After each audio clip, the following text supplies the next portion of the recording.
Part 1. The night America stopped believing the official story began with a single sentence whispered on live television: "Something about this isn't right." Those 6 words didn't sound dangerous at first, but within hours they would ignite a chain of events that no one, not the police, not the media, not the people in power, could stop. This wasn't just about a missing woman anymore. This was about what happens when the truth refuses to stay buried. It started on a cold Sunday evening when Nancy Guthrie vanished without warning. Nancy wasn't famous. She wasn't wealthy. She wasn't controversial. She was the kind of person America barely notices until she's gone. 43 years old, mother of 2, volunteer at her church, known for remembering birthdays and returning shopping carts. She lived in a quiet suburban neighborhood where American flags hung from porches and nothing truly bad was supposed to happen. Her car was found the next morning, parked perfectly straight at the edge of a grocery store lot in Cedar Falls, Ohio. The engine was off. The doors were locked. Her purse sat on the passenger seat. Her phone was inside. Her wallet untouched. No signs of struggle. No fingerprints that didn't belong. No blood. No broken glass. Just a car that looked like she had stepped away for 30 seconds and never came back. Police called it a voluntary disappearance. The public didn't question it at first. People wanted to believe it. It was easier that way. But then the timeline began to crack. Nancy had texted her daughter at 6:12 p.m. "On my way home. Need milk. Love you." Surveillance footage showed her entering the grocery store at 6:19. She never appeared on any camera after that. No exit footage. No parking lot footage. No blurry shadow slipping away. She simply stopped existing between aisles 3 and 4. By Monday afternoon, the case made local news. By Tuesday, it went national. And by Wednesday night, the sentence that would change everything was spoken. Dan Keller, a former federal agent turned commentator, leaned forward during a primetime segment and paused longer than usual. He wasn't reading from a teleprompter. His eyes narrowed the way they did when he knew something was off. "I've worked cases like this," he said. "And I'm telling you right now, something about this story isn't right." That clip went viral in under an hour. Millions watched it again and again. Not because of what he said, but because of how he said it. There was certainty in his voice. The kind that comes from seeing patterns others miss. The kind that scares people who need the official version to hold. Within hours, amateur investigators flooded the internet. Reddit threads exploded. TikTok videos dissected every frame of footage. YouTube creators slowed down grocery store video feeds until the pixels blurred. Everyone was looking for the moment Nancy vanished. They didn't find her, but they found something else. At exactly 6:21 p.m., a brief camera glitch occurred in the grocery store system.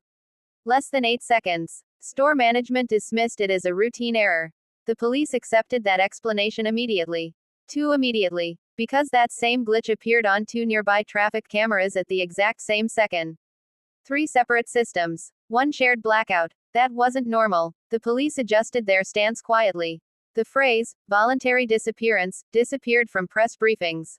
It was replaced with, "ongoing investigation." But behind closed doors, something else was happening. Federal interest. Nancy Guthrie was not just a mom who went missing. She was a data analyst. Not the flashy kind. She didn't work for Silicon Valley or Wall Street. She worked remotely for a subcontractor that handled information logistics for multiple government agencies. On paper, she processed anonymized datasets. In reality, she saw patterns. Lots of them. 3 weeks before she vanished, Nancy had emailed her supervisor asking for clarification on a file she wasn't authorized to open but had been automatically assigned. The subject line read, "Possible duplication or error." The body of the email was calm, professional, and curious. The attachment was never found. Her supervisor claimed he never saw the message. The server logs said otherwise. When investigators finally subpoenaed her work laptop, they discovered something unsettling. Nancy had been keeping a private folder, hidden behind layers of mundane file names, grocery lists, family photos, church schedules. But inside that folder were spreadsheets that didn't belong to her job. Names, dates, locations, all cross-referenced. Missing persons. Not just Nancy's case. Hundreds of them. All adults. All vanished under normal circumstances. All declared voluntary or unresolved. And all sharing one quiet detail: brief technology outages within minutes of disappearance. Someone was mapping ghosts. And Nancy had gotten too close.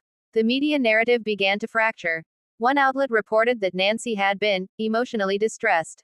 Another suggested she may have left to start a new life. A third ran a story about her husband's finances, implying trouble where none had existed. Distraction was the goal, but the public wasn't buying it anymore. A retired systems engineer named Mark Ellison noticed something buried deep in the grocery store's infrastructure. The camera blackout wasn't a failure. It was an override. Clean, intentional, professional, the kind used by people who knew exactly where to tap. Mark posted his findings online at 2:17 a.m. By morning, his account was deleted. So was his post. And so was Mark. Not missing, not arrested, just gone. No online activity, no phone pings, no bank usage. His neighbors reported seeing unmarked vehicles on his street the night before. Now fear entered the conversation.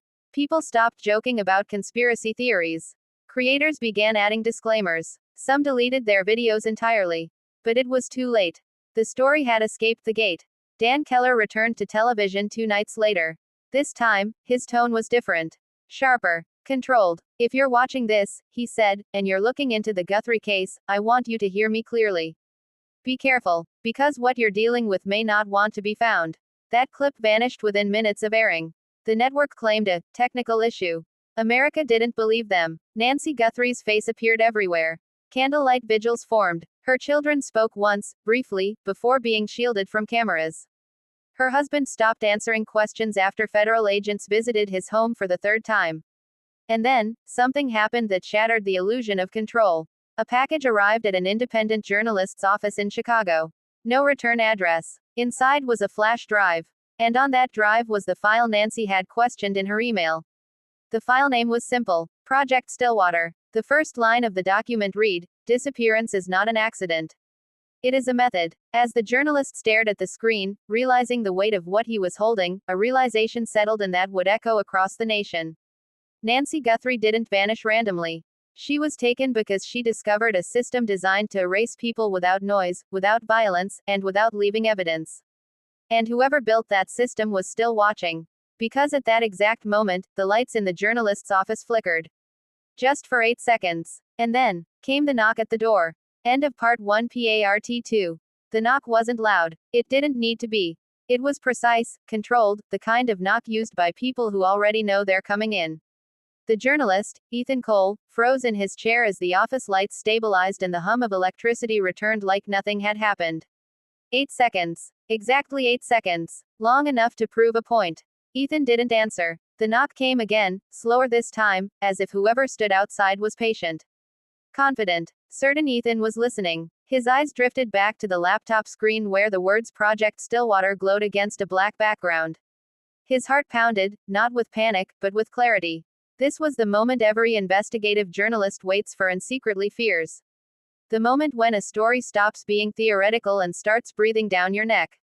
He reached under his desk and pulled out a second flash drive, identical to the first. Without hesitation, he copied the entire contents of the file. He had learned years ago that redundancy wasn't paranoia. It was survival. The knocking stopped. Silence filled the hallway outside his office. No footsteps. No voices. Just absence. Ethan waited a full minute before standing, moving slowly, keeping his breathing even. He approached the door and looked through the narrow glass panel. The hallway was empty, but the security camera at the end of the corridor was dark. Another 8-second blackout. Ethan locked the door and grabbed his coat. He didn't take the elevator. He took the stairs, 3 at a time, down to the alley exit where the cold Chicago air slapped him awake. He blended into the night, one more shadow among many, but he knew it was already too late. Once you saw Stillwater, you didn't walk away. You were either silenced or hunted. Across the country, the official investigation into Nancy Guthrie's disappearance stalled. Police announced they were following multiple leads, while quietly closing search operations. Volunteers were thanked and dismissed. Tip lines went unanswered. The case was slowly being wrapped in procedural tape until it suffocated. But the internet never sleeps. A small group began communicating through encrypted channels, people who had noticed the same thing Nancy had noticed. They called themselves the Thread. Analysts, coders, former law enforcement, military contractors, ordinary citizens with extraordinary attention to detail. They didn't trust institutions anymore. They trusted patterns. And the pattern was unmistakable. Disappearances clustered around infrastructure nodes. Power grids. Fiber routes. Transportation hubs. Places where brief disruptions could be disguised as technical failures. Stillwater wasn't just a project. It was a network. Nancy's spreadsheets had been the first map. The thread reconstructed what she had started. Using open source data, they cross-referenced missing persons with recorded service interruptions. The result was horrifying. Over 900 disappearances in 12 years. All clean, all quiet, all forgotten. Until now, Ethan reached out to the thread using a contact embedded deep in an old forum post Nancy herself had commented on years earlier. He didn't introduce himself. He simply uploaded the Stillwater file. Within minutes, responses flooded in. Confirmed formatting. Metadata checks out. This isn't fake. This is operational doctrine. The file wasn't a plan. It was a manual. Stillwater outlined a methodology for removing individuals deemed destabilizing. Not criminals. Not enemies of the state. Analysts. Whistleblowers. Pattern seers. People whose questions created risk. The language was clinical, stripped of emotion. Disappearance was framed as harm reduction. No trials. No arrests. Just erasure. The most chilling section was titled Transition Windows. 8 seconds. That was the standard blackout window required to move a subject from public space to controlled transport without detection. 8 seconds where cameras blinked. Sensors paused. Logs reset. 8 seconds where a person could step out of reality. Nancy had noticed the windows. And she had tried to ask about them. Ethan published his first article at dawn. He didn't name sources. He didn't speculate. He simply laid out the document and let it speak. Within hours, the site crashed from traffic. Mirrors appeared everywhere. Social media erupted. Stillwater was trending worldwide before noon. The response was immediate. Government spokespeople denied everything, called it misinformation, a hoax, a foreign psyop. Networks debated whether to even mention the name. Several refused outright. Others aired short segments framed as internet conspiracy. But the denials were sloppy. Too fast. Too coordinated. Dan Keller broke his silence that night. He appeared on an independent livestream, no network logo behind him, no teleprompter. His voice was calm, but his eyes burned with the weight of confirmation. I was told years ago, he said, that some questions don't have answers because the answers create problems. Nancy Guthrie found one of those answers. That stream cut off mid-sentence. Not 8 seconds this time. Gone entirely. The thread scrambled. Members went dark. Encryption keys rotated. Safe words activated. One by one, familiar usernames vanished from the channel. No goodbye messages. No warnings. Just silence. Ethan was on the move again. He checked into a motel outside Gary, Indiana, using cash and a fake name. He slept in his clothes, lights off, laptop open, finger hovering near the power button. At 3:14 a.m., his phone buzzed. Unknown number. A single text message. You should have stopped. Ethan didn't reply. Instead, he opened the second flash drive and did what Nancy had never gotten the chance to do.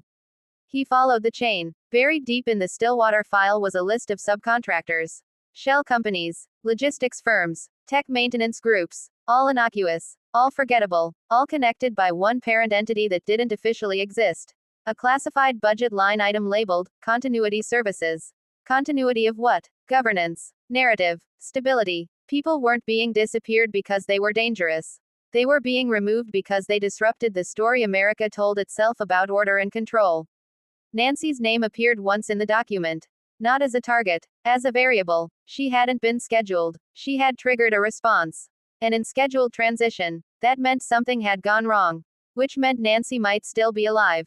The thread realized it at the same time Ethan did. Stillwater procedures required authorization windows. Paper trails. Redundancies. Nancy's disappearance skipped several steps. Someone had panicked. Someone low on the chain had acted early to prevent exposure. Mistakes leave evidence. And evidence leaves trails. The final spreadsheet Nancy had created ended abruptly at a facility code, STW07. No location attached. Just a note in her handwriting, scanned and embedded. Why here? Ethan cross-referenced the code with procurement data and found it hidden behind a defunct water treatment plant outside Dayton, Ohio. Decommissioned on paper. Still drawing power. Still connected to fiber. Stillwater wasn't just an idea. It had a physical address. As dawn broke, Ethan sent one final message to the thread. I'm going to STW07. No one told him not to. Because they all knew. If Nancy Guthrie was going to be found, this was where the story stopped being theory and started becoming truth. And somewhere beneath a forgotten building, a woman who was never meant to disappear waited inside a system that had never been exposed before. Not yet. End of Part 2. Part 3. The drive to Dayton felt longer than it should have, like the road itself was resisting what Ethan was about to do. He avoided highways, stuck to county roads, past shuttered factories and towns that looked half forgotten. The kind of places where systems like Stillwater could hide in plain sight because no one expected anything important to exist there anymore. STW-07 sat exactly where the data said it would. A water treatment plant abandoned 15 years ago after a structural contamination issue. Chain link fencing sagged around the perimeter. Warning signs bleached by the sun warned trespassers to keep out. On the surface, it was a dead place. But the hum gave it away. Low, constant, electrical. Ethan parked a mile away and approached on foot. As he got closer, he noticed the details that shouldn't exist. Fresh tire tracks. New padlocks. A security camera disguised inside a cracked floodlight. Stillwater didn't erase places. It buried them under excuses. He waited until nightfall. At exactly 11:47 p.m., the lights inside the facility flickered. 8 seconds. The perimeter camera went dark. Ethan slipped through the fence and reached a service door that looked rusted but opened smoothly when he pulled. Inside, the air was cool and clean, not the moldy rot of an abandoned building. He followed the sound of power deeper underground until he reached an elevator shaft hidden behind an old filtration panel. The elevator worked. No buttons. Just a biometric scanner. Ethan didn't hesitate. He pressed Nancy's flash drive against the reader. Green light. The doors slid open. The descent felt endless. When the elevator finally stopped, it opened into a corridor so sterile it felt unreal. White walls. Soft lighting. No signage. No sound except the distant rhythm of machinery and something else Ethan couldn't place at first. Breathing. Rows of doors lined the hallway. Each marked only with a number. STW-07 wasn't a prison. It was a storage facility. The first door opened silently. Inside was a small room. A bed, a chair, a camera mounted high in the corner. The occupant sat upright, eyes open, unmoving. Alive, awake, frozen in compliance. Ethan stepped back, nausea rising. This wasn't detention. This was containment. He moved down the corridor, opening doors one by one. Hundreds of rooms. Hundreds of people. Some older. Some younger. All clean. All calm. All removed from time. Then he saw her. Room 217. Nancy Guthrie sat at a desk, writing. Not frantically. Not desperately. Calm. Focused. As if she were finishing a thought she had started days ago. She looked up when Ethan entered, and for a moment, neither of them spoke. You're late, she said. Ethan swallowed. You knew someone would come. Nancy smiled faintly. I hoped. She stood slowly. No restraints. No guards. Stillwater doesn't use force unless it has to, she said. Compliance is more efficient. She explained everything quickly. After she questioned the file, 2 men met her at the grocery store. They didn't threaten her. They didn't grab her. They simply told her she had discovered a system that couldn't be allowed to exist in public awareness. She was given a choice: disappear quietly or be destroyed loudly. For her children's sake, she chose quiet. They told me I'd be forgotten, Nancy said. They lied. I was archived. Stillwater studied its subjects, learned how people noticed patterns, how curiosity formed, how doubt spread. The people inside STW-07 weren't enemies. They were predictors of instability, removed before they could change anything. But they made a mistake, Nancy said. They let me keep thinking. She had been documenting everything, testing limits, mapping routines. The 8-second windows were synchronized system-wide. A single override key could disrupt the entire network. Ethan realized what she was saying. You're the key. No, Nancy corrected. You are. Alarms blared. Red lights flooded the corridor. Stillwater had detected anomaly behavior.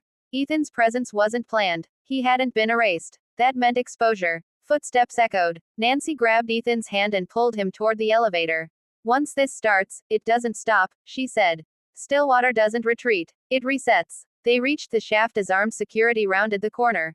Not soldiers. Contractors. Clean. Efficient. Unemotional. Nancy pressed the flash drive into Ethan's palm. This is everything, she said. Not just names. Protocols. Locations. Proof. The elevator doors began to close.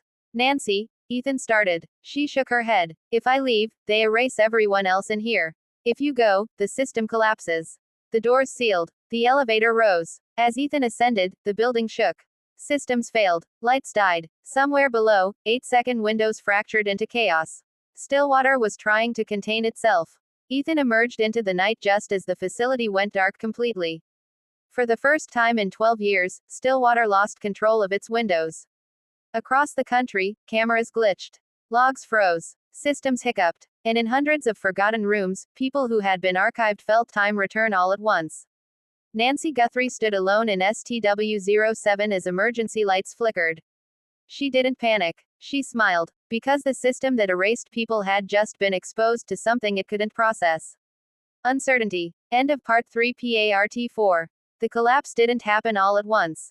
Systems like Stillwater were designed to absorb shock, to bend without breaking, to fail quietly in places no one would notice. But what Ethan had triggered wasn't a failure. It was a contradiction. And contradictions spread faster than truth. Within minutes of STW-07 going dark, reports of unexplained system glitches poured in from across the country. Traffic cameras froze mid-frame. Access badges stopped working. Power grids dropped into manual override. 8-second windows appeared where they weren't scheduled, overlapping, colliding, unraveling the precision Stillwater depended on. For the first time, the machine was guessing. Ethan didn't stop driving until sunrise. He crossed state lines twice, ditched his car, and boarded a bus using a name that no longer existed in any database. His phone stayed off. His mind didn't. Nancy's voice echoed in his head, calm and steady, as if she had already accepted the price she was paying. At a rest stop outside Street Lewis, Ethan finally opened the flash drive. What he saw confirmed everything. Stillwater wasn't a single program.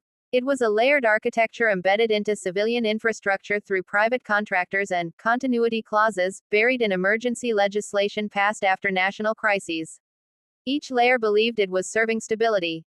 None of them saw the whole machine. That was the genius of it. No villain, no master switch, just a system trained to erase outliers in the name of order. But there was one vulnerability. Human oversight. Every transition required confirmation from a regional continuity officer. A person, not an algorithm. Someone who believed they were doing the right thing. Someone who could doubt. Nancy had found the doubt point. Ethan reached out to the thread again, unsure who, if anyone, was still listening. He dropped the entire archive into a dead drop server designed to self-propagate. Once released, it couldn't be pulled back. Stillwater could silence voices, but it couldn't unring a bell. The response was chaotic. Some members went dark immediately. Others resurfaced with confirmations from inside agencies. One sent a single message that changed everything. They're activating resolution mode. Resolution mode wasn't in the public documents. It wasn't supposed to exist. Ethan found it buried in the deepest layer of the code. When Stillwater faced exposure risk beyond acceptable thresholds, it didn't defend itself. It erased the evidence. Facilities were scheduled for decommission. Records wiped. Archived subjects terminated under the classification of system rollback. Quiet, clean, final. STW-07 was on the list. So were 6 other sites. Nancy had hours at most. Ethan hijacked a livestream. No edits, no filters, no branding, just raw data and his voice. He laid it all out. Stillwater, the disappearances, the facilities, the names. He didn't plead. He didn't dramatize. He let the truth sit where it could no longer be ignored. The stream went global. Governments scrambled. Agencies denied jurisdiction. Networks cut away, then quietly cut back as the numbers became impossible to ignore. Lawmakers demanded briefings they were never meant to receive. And Stillwater responded. Ethan's face appeared on internal watch lists everywhere. His name was flagged. His movement predicted. He became a destabilizing variable. A transition window opened at the bus terminal. 8 seconds. Ethan felt the lights flicker. He ran. Gunshots echoed. Panic exploded. People screamed as security forces flooded the area. But in chaos, precision dies. Ethan slipped through bodies and noise, disappearing into the city. Meanwhile, underground at STW-07, Nancy felt the change. Emergency lighting shifted from yellow to red. The calm hum of systems became a rising whine. She knew what resolution mode meant. She gathered the others she could reach, explaining quickly, clearly, without fear. They're shutting us down, she said. But systems fail differently when they're watched. She led them to the core. Stillwater's heart wasn't a computer. It was a room of human supervisors, each monitoring a segment, each believing they were preventing catastrophe. When Nancy entered, they stared at her like a ghost. You weren't supposed to be awake, one said. Nancy met his eyes. Neither were they, she replied. She told them about the live stream. About the public. About the eyes now watching every 8-second blackout. She didn't threaten. She reasoned. And doubt did the rest. One supervisor hesitated. Then another. When resolution mode required unanimous confirmation, hesitation became a weapon. Above ground, lawmakers announced emergency hearings. Federal courts issued injunctions. Whistleblower protections were invoked retroactively. Stillwater had always operated in the shadows of ambiguity. Now there was light. As systems stalled, doors inside STW-07 unlocked. People stepped into hallways they hadn't seen in years. Nancy watched as the machine that erased people began, for the first time, to release them. But Stillwater wasn't finished. It never was. Because a system designed to protect itself would not go quietly. And somewhere in the chaos, someone with real power decided that if Stillwater fell, it would take the truth with it. End of Part 4. Part 5. The counterstrike came wrapped in order. By the next morning, the narrative shifted with surgical precision. Major networks stopped saying the word Stillwater. Officials referred instead to a misinterpreted continuity exercise. Anonymous sources leaked documents suggesting Ethan Cole had manipulated data. Old photos surfaced. A decade-old arrest record, sealed but suddenly unsealed, appeared online. The message was clear: discredit the messenger, and the message collapses. It didn't work. Too many people had already seen too much. Videos of doors unlocking inside facilities appeared on encrypted platforms. Faces of the archived, confused, alive, real, spread across the internet before moderators could react. Families recognized loved ones. Names trended. Hashtags multiplied faster than suppression protocols could adapt. Stillwater had been designed for silence, not resistance. Ethan stayed ahead by minutes, sometimes seconds. Every place he passed through felt compromised the moment he arrived. He learned to read the signs, the way conversations stopped, the way eyes lingered, the way 8-second flickers followed him like a shadow. He stopped trusting places. He trusted motion. The thread fractured but didn't die. Cells formed independently. No central command. No single point of failure. They leaked portions of the archive strategically, targeting oversight committees, courts, international watchdogs. Stillwater couldn't classify the exposure as foreign interference without implicating itself. That was the trap. At STW-07, evacuation was slow and fragile. Many of the archived hadn't seen daylight in years. Some collapsed. Some cried. Some refused to move, conditioned by calm routines that had replaced time itself. Nancy stayed with them, guiding, grounding, reminding them they were real. She ignored the countdown clock pulsing on the wall. Resolution mode was still active.